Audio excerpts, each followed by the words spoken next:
नमस्कार दोस्तों, आज की कक्षा में आप सभी का स्वागत है। हम हिंदी साहित्य का इतिहास प्रश्न पत्र क्रमांक 14 के अंतर्गत आधुनिक काल का अध्ययन कर रहे हैं। हिंदी साहित्य के इतिहास के सन 1900 से आज तक के कालखंड को आधुनिक काल कहा जाता है। इसके पहले की कक्षा में हमने ये सब देखा है। आचार्य शुक्ल ने इस युग को या इस आधुनिक काल को गद्य काल कहा है। पूर्ववर्ती आदिकाल, भक्तिकाल तथा रीतिकाल में केवल पद्य साहित्य लिखा गया, परंतु हिंदी आधुनिक काल में हिंदी गद्य साहित्य का उद्भव और विकास हुआ। और इस कालखंड में जो साहित्य लिखा गया वह गद्य साहित्य के अंतर्गत उभरने लगा। इस युग में गद्य और पद्य दोनों क्षेत्रों में खड़ी बोली भाषा की स्थापना या प्रतिष्ठित हो गई। यह कालखंड खड़ी बोली के उद्भव और विकास का युग माना जाता है। और इस कालखंड में जिन रचनाकारों ने या साहित्यकारों ने अपना योगदान दिया उनका हम अध्ययन करने जा रहे हैं, जिनको हम युग प्रवर्तक साहित्यकार कहते हैं। इनमें भारतेंदु हरिश्चंद्र, जयशंकर प्रसाद और मोहन राकेश आपको पढ़ाई के अंतर्गत है। तो हम उनका अल्प परिचय देखेंगे जो आपको ऑब्जेक्टिव के लिए परीक्षा में उन पर प्रश्न आ सकते हैं। तो दोस्तों, भारतेंदु, इनका नाम है भारतेंदु हरिश्चंद्र। भारतेंदु हरिश्चंद्र आधुनिक हिंदी साहित्य में एक महत्वपूर्ण नाम है, क्योंकि भारतेंदु यह किसी व्यक्ति का नाम तक सीमित न रहकर एक युग के नाम से ही भी पहचाना जाता है। इस युग का नाम भारतेंदु के नाम इसलिए जोड़ा गया क्योंकि अपनी लेखनी के माध्यम से भारतेंदु ने इस युग का नेतृत्व किया और गद्य साहित्य में बहुत बड़ा योगदान दिया। भारतेंदु हरिश्चंद्र का जन्म सन 9 सितंबर 1850 को काशी के एक वैश्य परिवार में हुआ।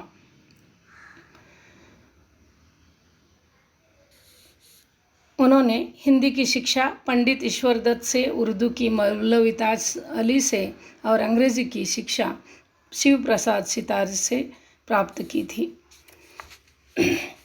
भारतेंदु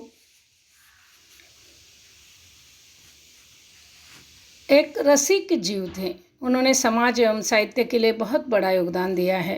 उनके साहित्यिक योगदान को देखते हुए उनको सार सुधानिधि पत्रिका में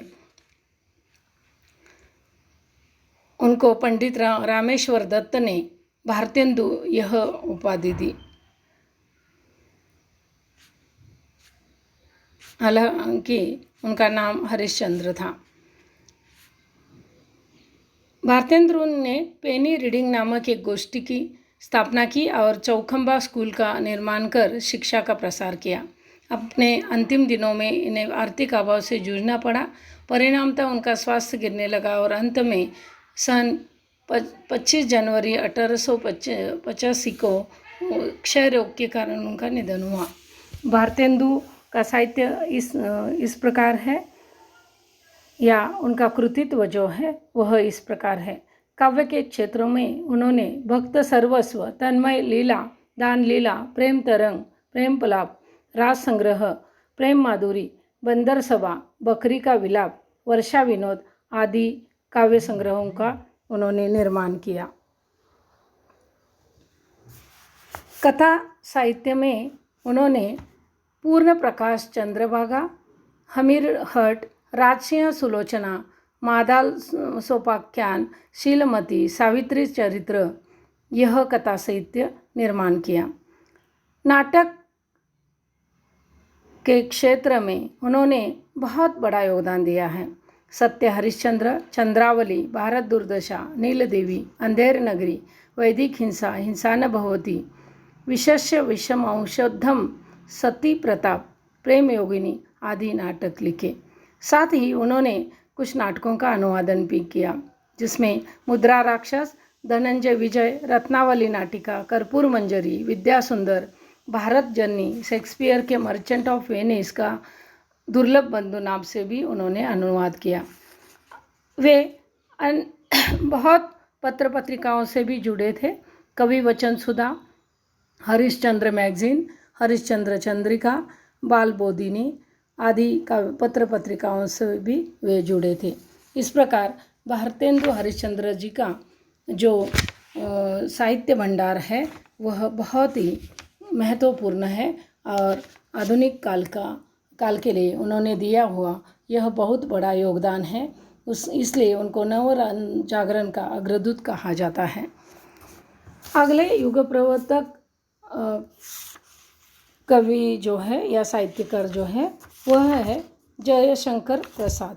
हम इनका सिर्फ अल्प परिचय इसलिए देख रहे हैं कि छात्रों परीक्षा में आपको इस पर ऑब्जेक्टिव प्रश्न आ जाएंगे और डिटेल में है तो हम लेक्चर में उनका जीवन परिचय और नोट्स में हम पूरा दे देंगे, विवरण उनका दे देंगे। हम परीक्षा की दृष्टि से यह कक्षा या पीरियड ले रहे हैं। तो अगले युग प्रवर्तक साहित्यकार है जयशंकर प्रसाद। जयशंकर प्रसाद छायावाद के प्रमुख आधार स्तंभों में से एक है। आधुनिक हिंदी कविता में छायावाद का समय सन 1918 से 1926 तक था और इसी बीच जो भी नाटक, उपन्यास, कहानी आदि विधाएं लिखी गई उसमें प्रसाद जी का नाम अग्रणी आता है। जयशंकर प्रसाद का जन्म 30 जनवरी 1898 में काशी में हुआ था। इनके पिता का नाम देवी प्रसाद था और वे एक शिक्षित परिवार से जुड़े रहे हैं। प्रसाद जी के माता पिता शिव भक्त थे और शिव जी की कृपा से उनका नाम जयशंकर रखा था।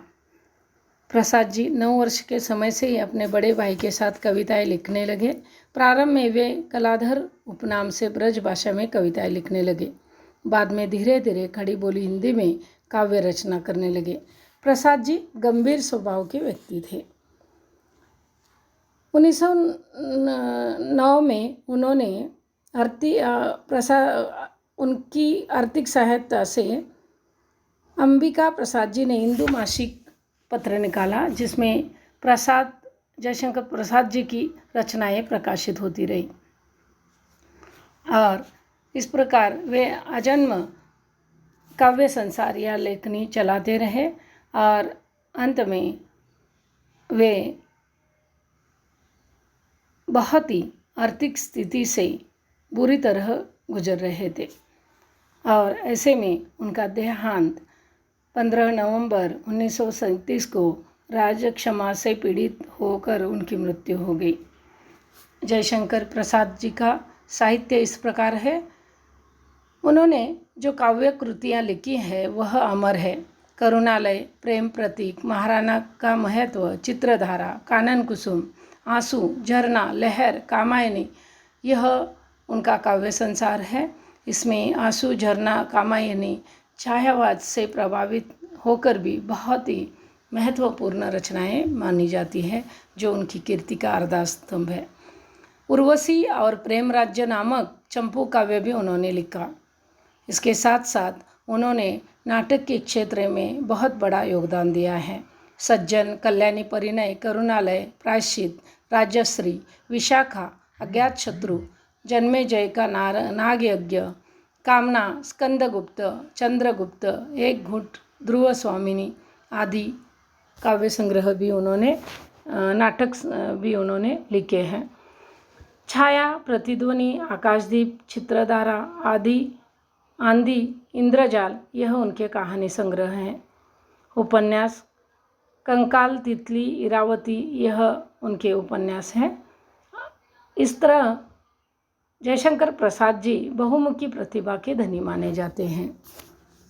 उन्होंने जो भी साहित्य लिखा है वह अजरामर बन गया है और साहित्य क्षेत्र में उन्होंने दिया हुआ यह बहुत बड़ा योगदान अपने आप में बहुत महत्व रखता है।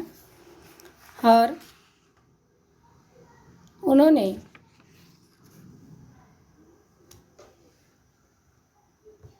जो काव्य लिखा उसमें प्रकृति प्रेम जो है वह बहुत ही उदात्त रूप से भरा हुआ है।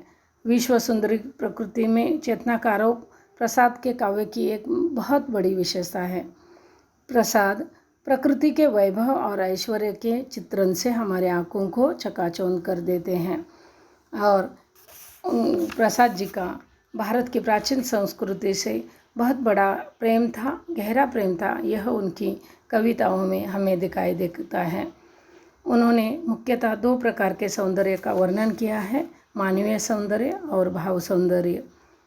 और उनका जो काव्य संसार है वह सामाजिक राजनीतिक समस्याओं से, राष्ट्रीयता, देशभक्ति और गांधीवादी की भावनाओं से भरा मिलता है। इस प्रकार जयशंकर प्रसाद हिंदी साहित्य के एक महान साहित्यकार या युग प्रवर्तक साहित्यकार माने जाते हैं। इसी तरह उनके बाद में आए मोहन राकेश जी भी हिंदी साहित्य के एक बहुत ही जाने माने और बहुत ही चर्चित, बहुत प्रसिद्ध नाटक कर रहे हैं। और उन्होंने अपने नाटकों में आधुनिक समस्याओं को हमारे सामने रखा है। ऐसे मोहन राकेश जी का परिचय हम अगले पीरियड में देखेंगे। धन्यवाद।